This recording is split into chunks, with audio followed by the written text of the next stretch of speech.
नमस्ते बच्चों। आज हम 8वीं कक्षा के चौथा पाठ शिक्षा इस कविता के बारे में जानकारी प्राप्त करेंगे।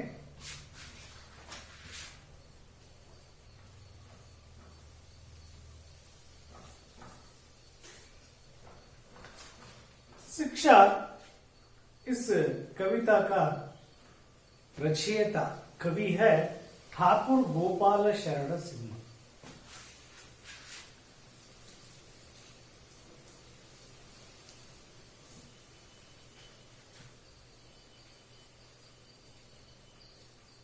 गोपाल शरण सिंह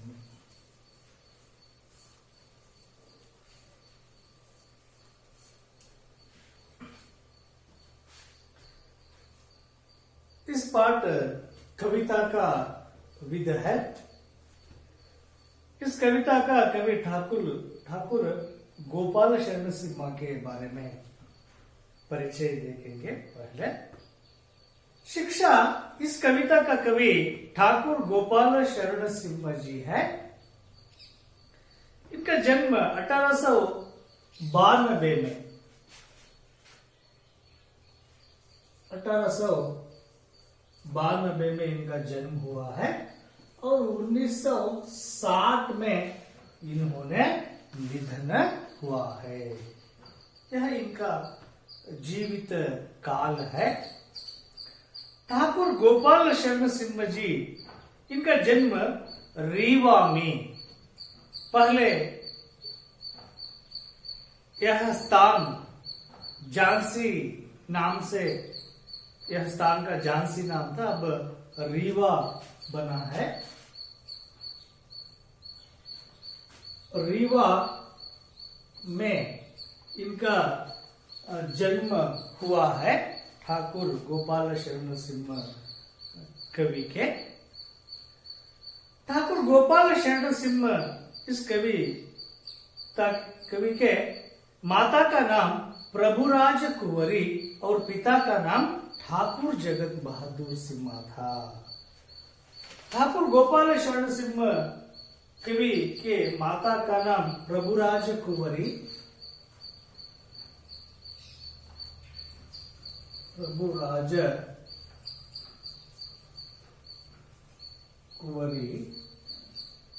और पिता थे ठाकुर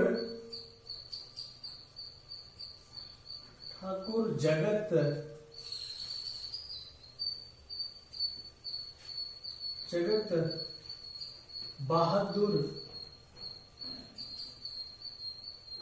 बहादुर सिंह।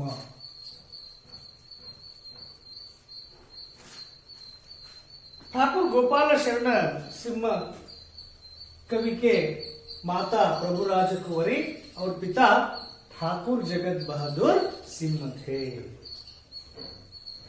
पिताजी संस्कृत के प्रखंड पंडित थे। ठाकुर गोपाल शरण सिंह इस कवि के पिता जो थे ठाकुर जगत बहादुर सिंह, ये संस्कृत के प्रखंड पंडित थे। संस्कृत में वे बहुत पांडित्य पा चुके थे। पिताजी की देख रेखा में सिंह जी की शिक्षा प्रारंभ हुई। पिताजी के निगाह में, उनके देख रेखा में ही गोपाल शरण सिंह के शिक्षा प्रारंभ हुई। पहले ही उनके पिता संस्कृत के प्रखंड पंडित थे, इसलिए उनके बेटे पर इनका प्रभाव बहुत पड़ा है। 13 वर्ष की अवस्था में ही इन्होंने अंग्रेजी पढ़ना प्रारंभ किया। इसी वजह से इनके पिता शिक्षित थे और प्रखंड पंडित भी थे, इसलिए इनके प्रभाव से ही वे बहुत बुद्धू बनकर 13 ही वर्ष की उम्र में ही इन्होंने अंग्रेजी पढ़ना प्रारंभ किया था। इसी समय उनके पिता का देहांत हो गया। इसी बीच में उनके पिता के निधन हो गया। मैट्रिकुलेशन से आगे वे पढ़ न सके। इसी कारण गोपाल शरण सिंह ठाकुर, गोपाल शरण सिंह कवि आगे पढ़ न सके, पढ़ाई न कर सके। इतने ही वे पढ़ाई करके साहित्य के ओर ध्यान देते हुए वे इनकी भाषा सरल और बोलचाल की है, रचनाएं रचते रहे। वे जो साहित्य को लिखने के लिए जो वे उपयोग करते थे, भाषा बहुत सरल और बोलचाल की भाषा रहती थी। महावीर प्रसाद द्विवेदी का प्रोत्साहन इनको बहुत मिला। इनके पिता के देहावसान के बाद ने महावीर प्रसाद द्विवेदी जैसे प्रसिद्ध रचनाकारों का संपर्क हुआ। इनके प्रोत्साहन से ही ठाकुर गोपाल शरण सिंह जी ने बहुत अच्छे रचनाकार बनकर निकले। सरस्वती पत्रिका में इनकी कविताएं छपने लगी। सरस्वती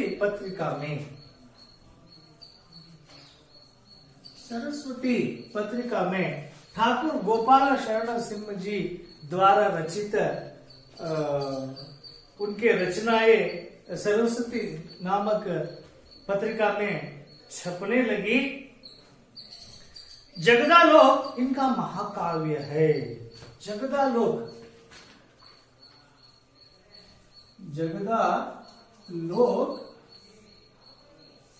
यह रचना ठाकुर गोपाल शरण सिंह द्वारा रचित महाकाव्य है। माधवी, मानवी, कादम्बिनी, ज्योतिष्मती, संचिता, सुमन, विश्व गीत और ग्रामिका इनके मुक्तक काव्य है। ग्रामिका और जगदालोक उत्तर प्रदेश सरकार से पुरस्कृत है।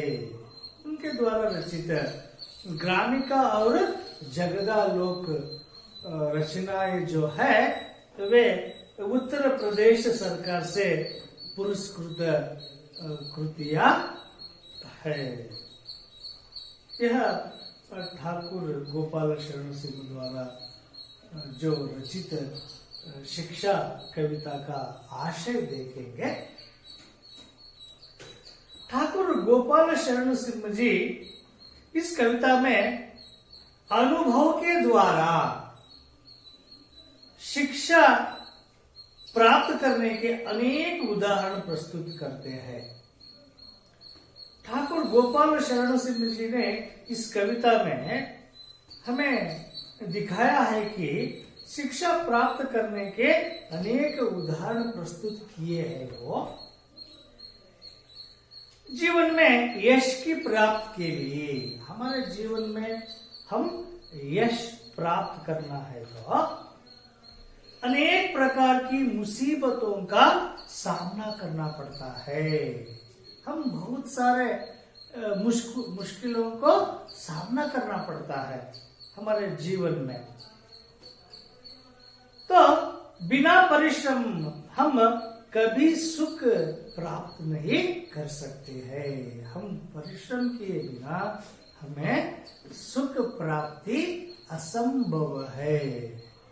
इसी को वे उदाहरण देते हुए यह कविता रचे हैं। इस कविता में कुछ नए शब्द आए हैं। उन शब्दों का अर्थ देख लेंगे। पहले दुनिया शब्द आया है। दुनिया शब्द आया है, उसका अर्थ होता है जगत, संसार। संसार भी अर्थ होता है। और लघु शब्द आया है। लघु शब्द का अर्थ होता है छोटा। और चंग शब्द आया है। चंग शब्द का अर्थ पतंग।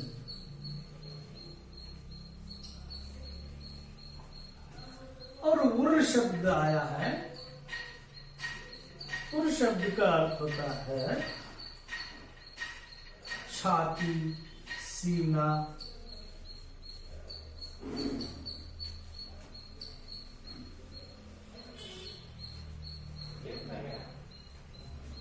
सीना जैसे समानार्थक शब्द होते हैं। और वारिधर आया है। वारिधर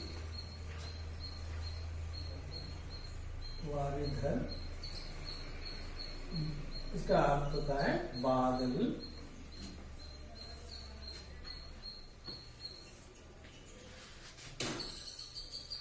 और गिरी शब्द का अर्थ होता है पर्वत।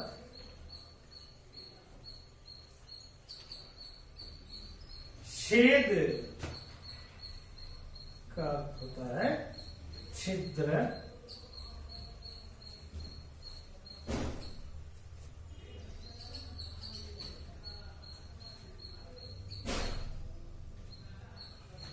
चक्कर शब्द आया है।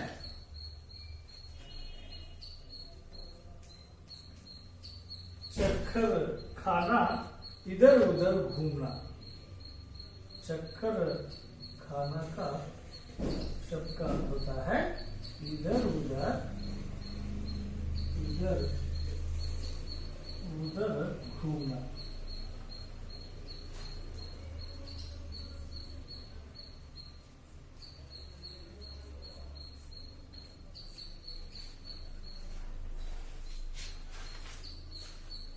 अब हम कविता का वाचन करेंगे। पाठ 4 शिक्षा ठाकुर गोपाल शरण सिंह। शिशु ने दुनिया में आकर रो रो कर हंसना सीखा। लघु होकर बढ़ना सीखा, गिर गिर कर चलना सीखा।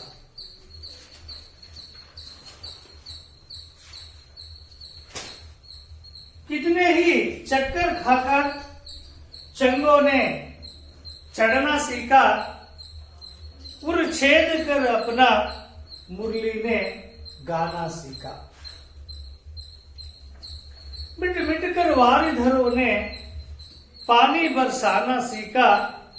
तब गिरिवर से गिर गिर कर नदियों ने बहना सीखा। शिशु ने दुनिया में आकर रो रो कर हंसना सीखा। लघु होकर बढ़ना सीखा, गिर गिर कर चलना सीखा। कितने ही चक्कर खाकर चंगों ने चढ़ना सीखा। उर छेद कर अपना मुरली ने गाना सीखा। मिट मिट कर वारिधरों ने पानी बरसाना सीखा। तब गिरिवर से गिर गिर कर नदियों ने बहना सीखा। लेखक कवि ठाकुर गोपाल शरण सिंह जी ने शिक्षा को हम अनुभव के द्वारा ही प्राप्त कर सकते हैं। वे कैसे कर सकते हैं कर वे कुछ उदाहरणों को इस कविता में लिखे हैं। वे कहते हैं शिशु ने दुनिया में आकर संसार में आकर शिशु संसार में आते ही वे रो रो कर हंसना सीखा। वे संसार में पदार्पण करते ही वे रोने लगता है, तो बाद में हंसना सीखता है। कोई भी बच्चा जन्म लेते ही हंस नहीं सकता है, रोता ही है। उसी तरह रोने के बाद ही वह बच्चा हंसना सीखता है, कवि कहते हैं। और लघु होकर, लघु का छोटा, और छोटा होते हुए, छोटे होते हुए बढ़ना सीखा, छोटे होते होते हुए बढ़ना, बढ़ते बढ़ते बड़ा होता जाता है, बड़ा होता जाता है। और गिर गिर कर चलना सीखा, और छोटे से बड़े होते होते वह बच्चा गिर गिर कर चलना भी सीख लेता है। इन सभी को, ये सभी को बच्चा ने वे अपने अनुभव के द्वारा ही वे सीखता है। कवि का जो इस पंक्तियों में यह कहने जा रहे कि शिशु दुनिया में आते ही रो रो कर हंसना सीखता है, और लघु होकर बढ़ना सीखता है, गिर गिर कर चलना सीखता है। ये सभी को बच्चे अनुभव के द्वारा ही सीखते हैं। बच्चे, कोई दीप जल रहा है तो उसे वे उसको पकड़ने से दर्द होता है कर वे नहीं समझते हैं, तब उस शाख का अनुभव होता है तो वे अपने आप ही दीप देखते ही दूर रह जाता है। इसे बहुत सारे उदाहरण को शिशु ने पाते ही वे बढ़ता जाता है। इस तरह वे अनुभव के द्वारा ही शिक्षा पाते हैं कर कहते हैं। आगे, कितने ही चक्कर खाकर चंगो ने, चंगो का अर्थ होता है पतंग, चंगो।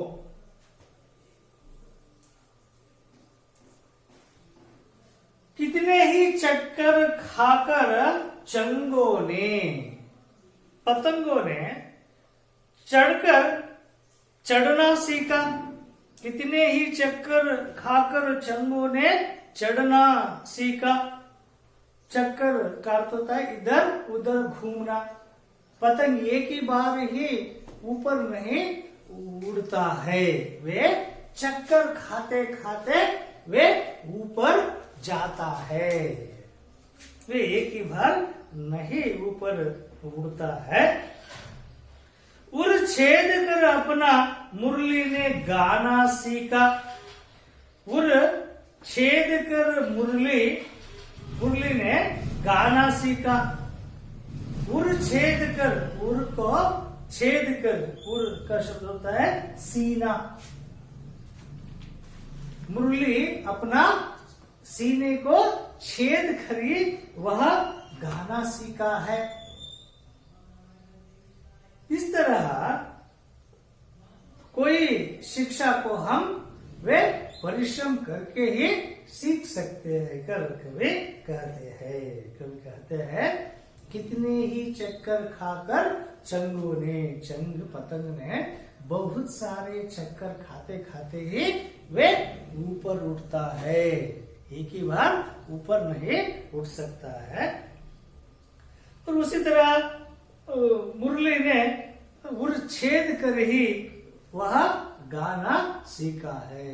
ये सभी शिक्षा के द्वारा ही हो सकता है कर वे कहते हैं। अनुभव के बिना शिक्षा असंभव है कर कहने का तात्पर्य है कवि की।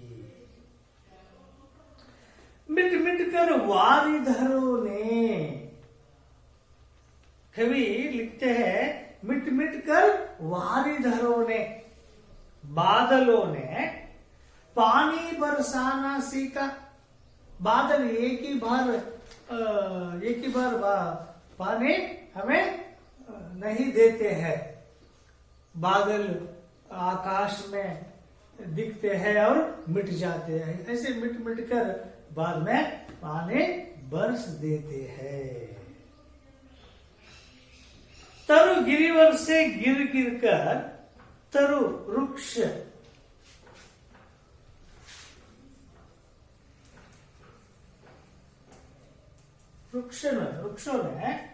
वृक्ष तनु गिरिवर से गिर गिर कर, नदियों ने बहाना सीखा। नदियों ने बहाना कैसे सीखा है? तरु गिरिवर से, वृक्षों से, पर्वतों में से वे गिरती गिरती हुई नदी बहाना सीखा है। इस तरह शिक्षा कविता में कभी कोई भी शिक्षा प्राप्त करना है तो अनुभवों के द्वारा ही हम शिक्षा पा सकते हैं। अनुभव के बिना हम कोई शिक्षा पाना संभव कम है कर कवि इन उदाहरणों द्वारा, अनुभवों के द्वारा ही हम शिक्षा प्राप्त करते हैं कर कहा है।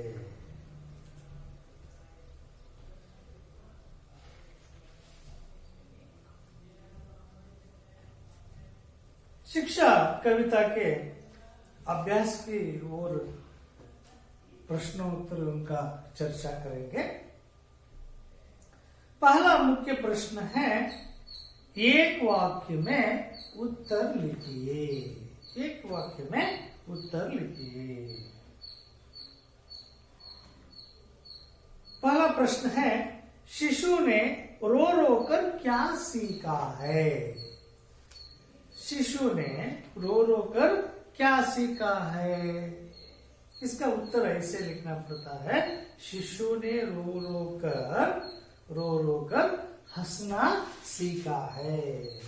तो इस प्रश्न में जो क्या शब्द निकालकर हंसना मिला देने से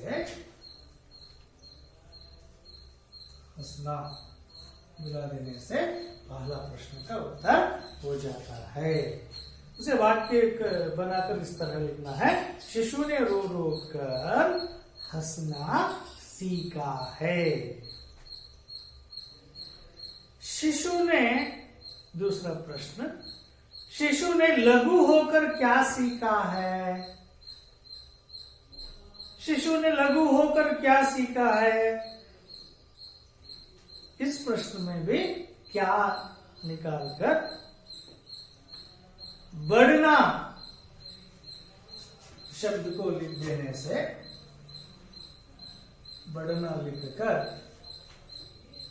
उस प्रश्न को वाक्य में इस तरह लिख सकते हैं, शिशु ने लघु होकर बढ़ना सीखा। क्या निकालना है वह बढ़ना रख देने से वह उत्तर हो जाता है। तीसरा प्रश्न, शिशु ने चलना कैसे सीखा है? गिर गिर कर। कैसे निकालकर? वह गिर गिर कर। गिर गिर कर शिशु ने चलना सीखा है। शिशु ने गिर गिर कर चलना सीखा है कर लिखना है। चौथा प्रश्न, शिशु ने सब कुछ कहाँ आकर सीखा है? कवि के अनुसार शिशु ने सब कुछ कहाँ आकर सीखा है? शिशु ने सब कुछ दुनिया में, कहाँ आकर? दुनिया में।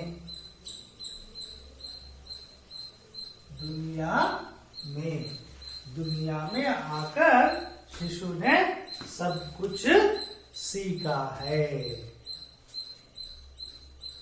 चंगो ने क्या सीखा है? चंगो ने क्या सीखा है? बढ़ना सीखा है।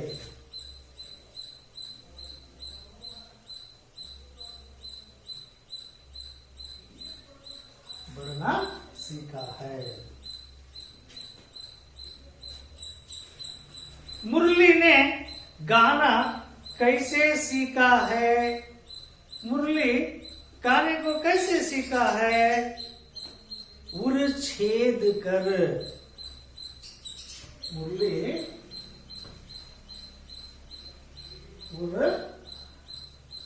छेद कर,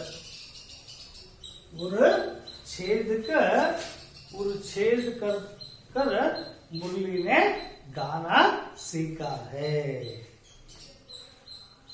सातवां प्रश्न,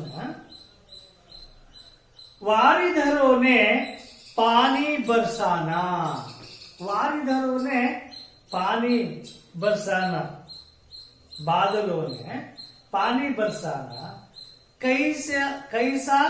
कैसे सीखा है?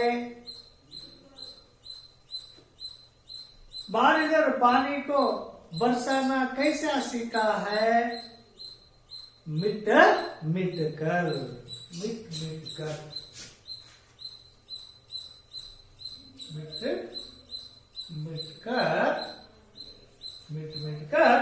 बारिधरों ने पानी बरसाना सीखा है। नदियों ने बहाना कैसे सीखा है? नदियों ने बहाना कैसे सीखा है? तरु गिरिवर से गिर गिर कर, तरु गिरिवर से गिर गिर कर नदियों ने, तरु गिरिवर से गिर गिर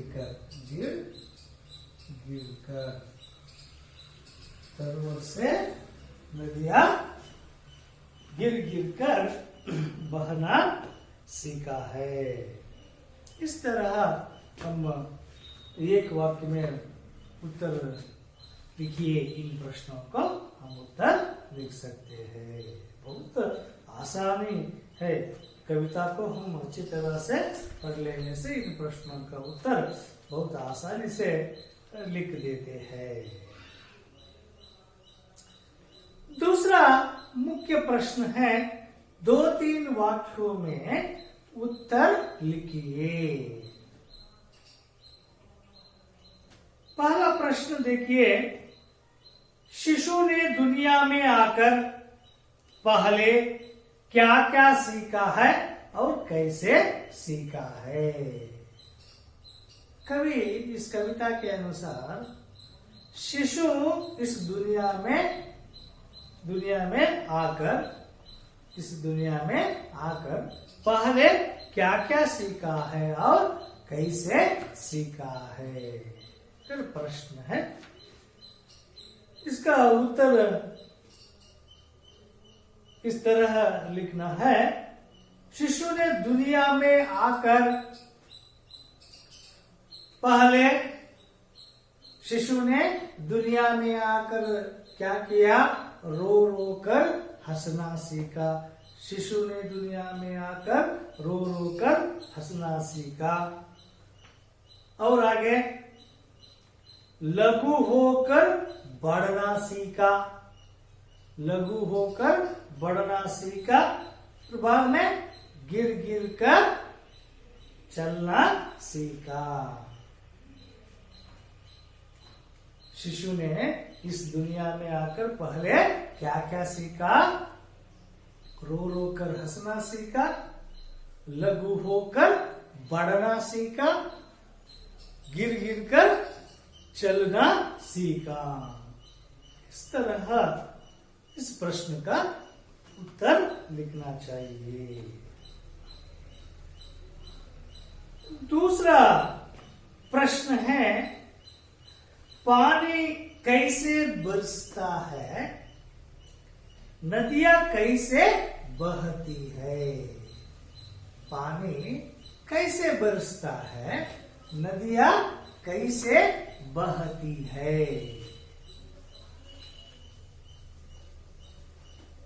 इस प्रश्न का उत्तर देखिए, पानी कैसे बहता है, बरसता है? पानी कैसे बरसता है? मिट मिट कर वारिधरों ने, मिट मिट कर वारिधरों ने पानी बरसाना सीखा। वारिधर मिट मिट कर क्या करते हैं? पानी बरसाते हैं। इसलिए इस प्रश्न का उत्तर पानी कैसे बरसता है, मिट मिट कर वारिधरों ने पानी बरसाता है।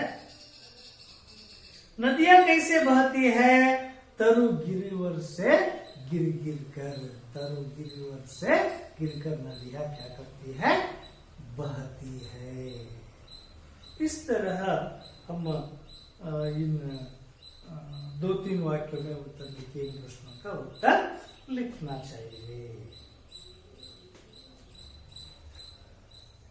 तीसरा मुख्य प्रश्न है अनुरूप शब्द लिखिए। अनुरूप शब्द लिखिए। पहले 2 शब्दों की तरह तीसरे शब्द का संबंध में जो उत्तर आता है उसे लिखना चाहिए। इसलिए पहले 2 शब्दों का संबंध को देखकर तीसरे शब्द का उत्तर हम क्या लिखना है कर सोचना चाहिए। चंग चढ़ना। चंगों ने चढ़ना कैसे सीखा, चंगों ने चढ़ना कैसे सीखा, चक्कर खाते खाते ही। चंगों ने चक्कर खा खा कर चढ़ना सीखा है। तो वारिधर, वारिधर शब्द के आगे हम क्या लिखना चाहिए, मिट मिट कर वारिधरों ने पानी बरसाना सीखा। इसलिए यह क्या लिखना है, वारिधर बरसाना। चंग चढ़ना, वारिधर बरसना, वारिधर बरसाना। दूसरा अनुरूपता है दुनिया जगत। दुनिया शब्द का शब्दार्थ है जगत, तो उर शब्द का शब्दार्थ क्या है, उर शब्द का शब्दार्थ क्या होता है, छाती। उसी तरह तीसरा अनुरूपता है नदी बहना। नदी बहती है तो, नदी बहती है तो मुरली क्या है, मुरली गाता है, मुरली गाना। नदी बहना, मुरली गाना। और चौथा अनुरूपता देखिए भूख प्यास।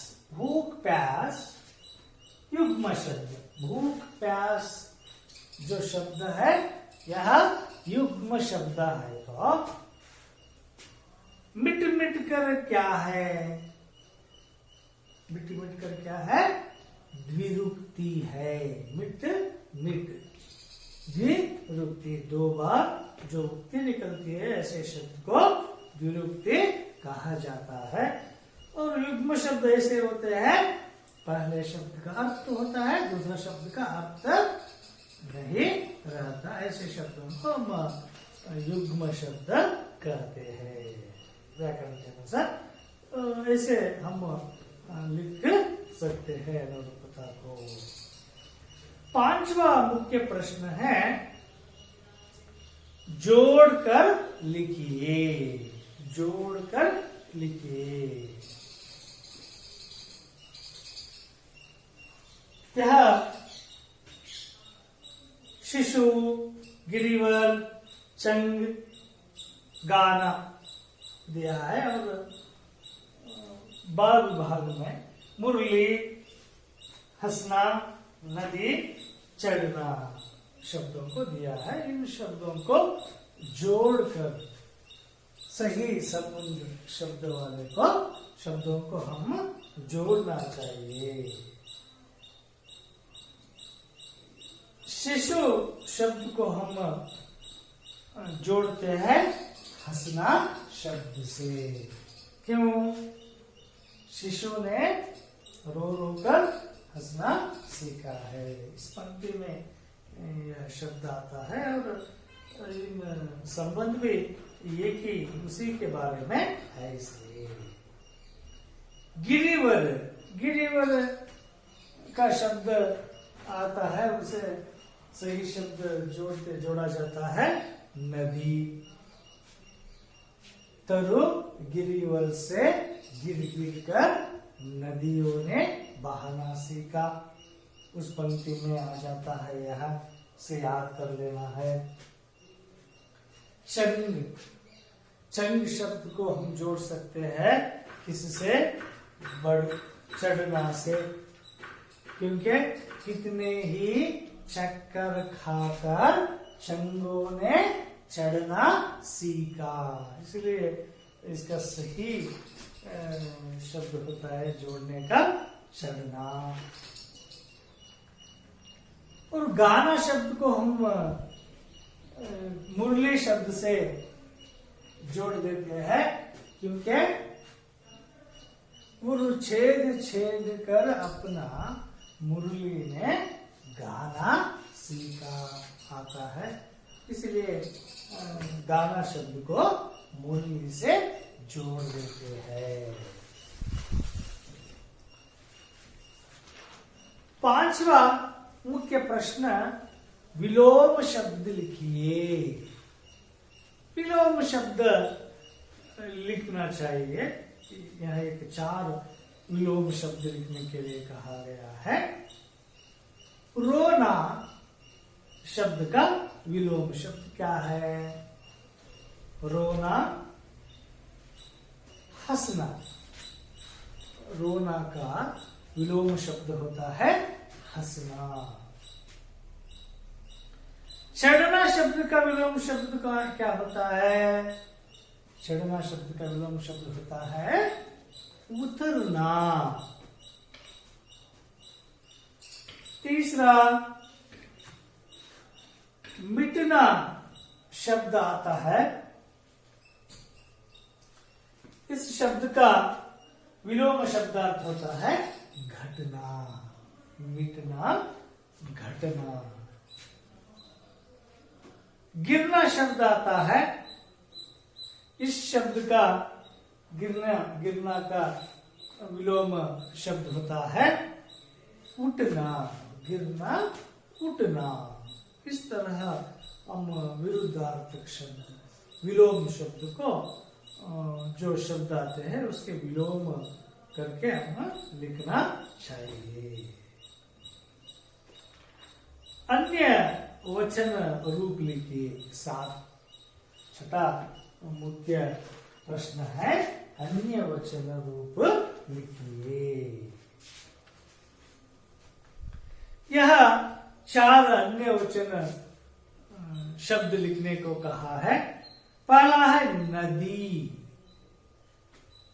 नदी, इस शब्द का अन्य वचन रूप क्या होता है? नदिया। नदी या। नदी को या मिला देने से क्या हो जाता है? नदिया हो जाती है।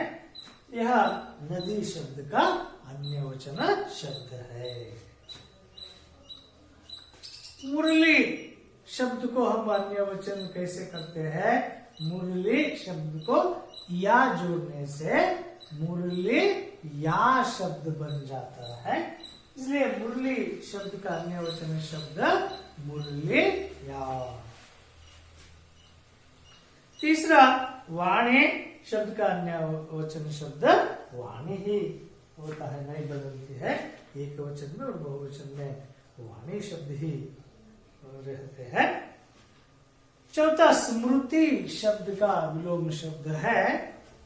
स्मृति का विलोम शब्द जो अन्य वचन शब्द होता है स्मृतिया। स्मृति को या जोड़ देने से स्मृतिया हो जाती है। इस तरह हम अन्य वचन शब्द करने का विधान होता है। उसे देखकर एक वचन रहे तो बहुवचन कर देना चाहिए। यहाँ एक 4 पर्यायवाची शब्द लिखने के लिए कहा गया है। 7वां मुख्य प्रश्न में पर्यायवाची शब्द लिखिए कर कहा है। तो हम लिखना पड़ता है शिशु। शिशु इस शब्द का पर्यायवाची शब्द बच्चा लिख सकते हैं। दुनिया शब्द का पर्यायवाची शब्द हम क्या लिख सकते हैं? जगत, संसार लिख सकते हैं। वारिधर इस शब्द का हम पर्यायवाची शब्द बादल लिख सकते हैं। चंग शब्द का पर्यायवाची शब्द पतंग। इस तरह हम इनको लिख सकते हैं। 8वां तार वाले, ताप वाले अन्य संगीत साधनों की सूची। यह तार वाले, ताप वाले और अन्य संगति के शब्द, यहाँ कुछ शब्द दिया है, उनको आप ही उनको अलग कर करके तीनों प्रकार वाले शब्द कौन कौन से है कर आप लिखना चाहिए। नमूने के अनुसार सही वर्तनी वाले शब्द लिखिए। सही वर्तनी वाले शब्द लिखने को कहे हैं। तो 2 शब्द दिया है। इन 2 शब्दों में सही वर्तनी वाले शब्द कौन सा है उसे इस चौक में लिखना है। वारिधर, वारी घर कर लिखे हैं। इन दोनों शब्दों में सही वर्तनी वाला शब्द वारिधर होता है, इसे वारिधर लिखना पड़ता है। उसी तरह दुनिया दिया है, दुनिया, दुनिया है, दुनिया, दुनिया लिखना पड़ता है। शिशु, शीशु, यह शिशु लिखना चाहिए। मुरली, मुरली दिया है, मुरली लिखना पड़ता है। गिर, गिर दिया है, गिर और गिर दिया है, यहाँ गिर सही वर्तने वाले शब्द होता है। 10वां मुख्य प्रश्न है, यहाँ 8 नदियों के आधार नाम दिए गए हैं, उन्हें पूरा कीजिए। यहाँ 8 नदियों का नाम दिया है और इन नदियों को लिखते समय में एक एक अक्षर को उधर भरने को कहा है। वह नदियों के नाम के अनुसार वह खाली जगह में हम उनका नाम लिखना चाहिए।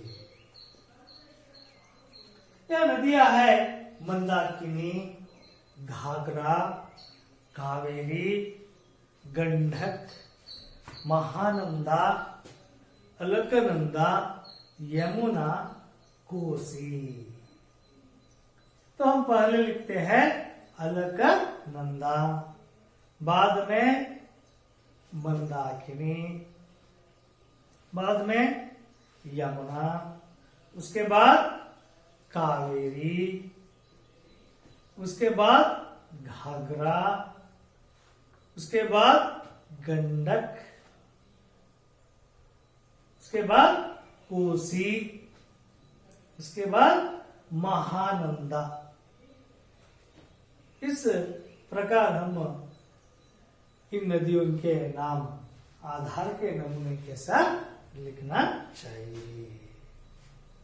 और इस कविता के अंतिम 4 जो पंक्तियां हैं उन्हें हम कंटेस्ट करना चाहिए बच्चों। आप वे 4 पंक्तियां मिट मिट कर वारिधरों ने पानी बरसाना सीखा, तरु गिरिवर से गिर गिर कर नदियों ने बहना सीखा। इन 4 पंक्तियों को आप कंटेस्ट करना चाहिए।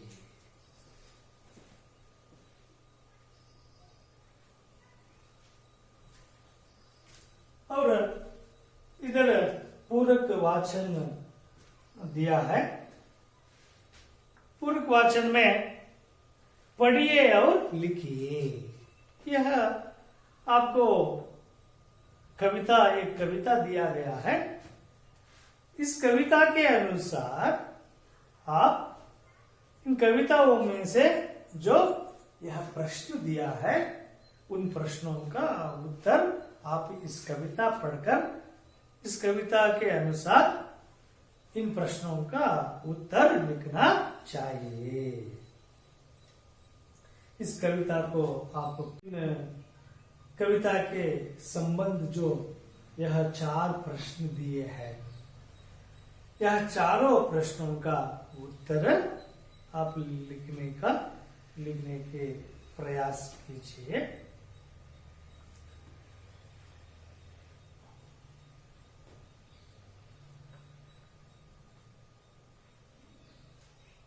धन्यवाद।